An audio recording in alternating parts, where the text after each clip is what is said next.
Good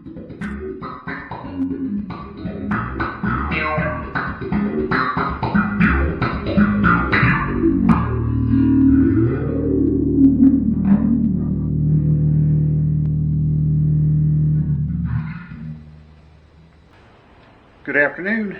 It is time for another quick update on the parts situation of the 1932 Ford project that my daughter and I are working on.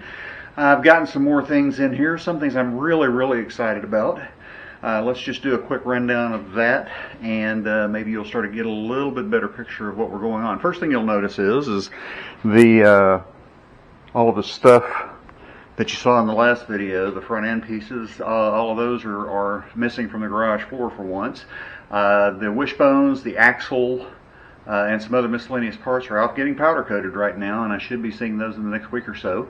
The holiday, of course, notwithstanding. And by the way, Merry Christmas, everyone, and Happy New Year and all that stuff. Happy Hanukkah, whatever your slant may be. But let's take a look at some of the stuff I've gotten recently. Spin the camera around here. I went ahead and bit the bullet, got the rear tires for it. These are Mickey Thompson 28 by 12 15s, 28 inches in diameter, 15-inch wheel, and as you can see, they've got a nice tread width on it. It's going to go real well with those 10-inch wheels that I got for them, the 15 by 10-inch wheels. Down here, you will see a box. I'm not going to dig into this box, but basically I can tell you what that is. That is a brand new fuel tank, 1932 Ford rear fuel tank and sending unit and pickup tube. So that's going on. And this is really exciting. The engine is back from the machine shop. They did a very nice job on it. I went ahead and I've got some things, pardon the mess here, I've got some things sitting on top of it I've been working on. This distributor is an HEI distributor for Ford small block. It originally came with a blue cap and rotor. I changed it to red to more match the motif of the car. And I know there's a lot of people out there that aren't fans of this particular distributor just because of the sheer size of it, but it sparks way more than a stock points and condenser system. It's a lot less problematic. One wire hookup right here. The coil is built in, so I don't have to find a place on the firewall or somewhere else to mount the coil.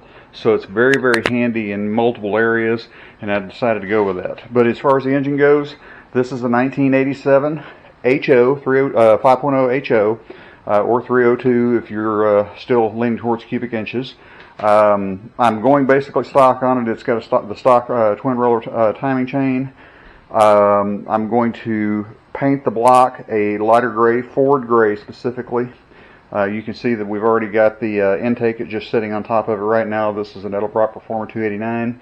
It's the same thing as the Performer 302, except it doesn't have the EGR.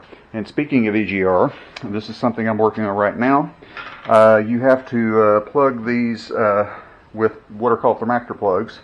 This right here is a thermactor plug. This is getting rid of the EGR system on the car. I've already got this one put in. This one's got some carbon built up into it. I've got a tap on the way where I can clean out those threads, put some blue Loctite on that, and spin that right into place as you can see. Now, what goes on top of this, you may add? Well, if you'll look right here, what you'll see is if I can control my camera, I apologize for that. This is an Edelbrock 500 CFM electric choke. And I know there's a lot of people out there that are not fans of the carburetors from Edelbrock. There's a lot of people out there that are Holley fans. There are a lot of people that are not Holley fans and like the Edelbrocks. And then you'll find people that like Quick Fuel and various other models. I go with the Edelbrocks because, frankly, I'm an idiot when it comes to tuning. I don't want the massive amounts of tuning capabilities that you can get in a Quick Fuel or in the Holley. The Edelbrock pretty much runs smooth right out of the box.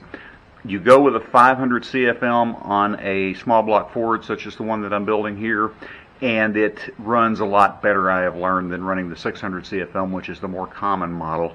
This is a 1403 500 CFM. I'm looking forward to that. This is the oil pan that I've got for it. We're going to clean that up. That's going to go to the powder coater pretty soon.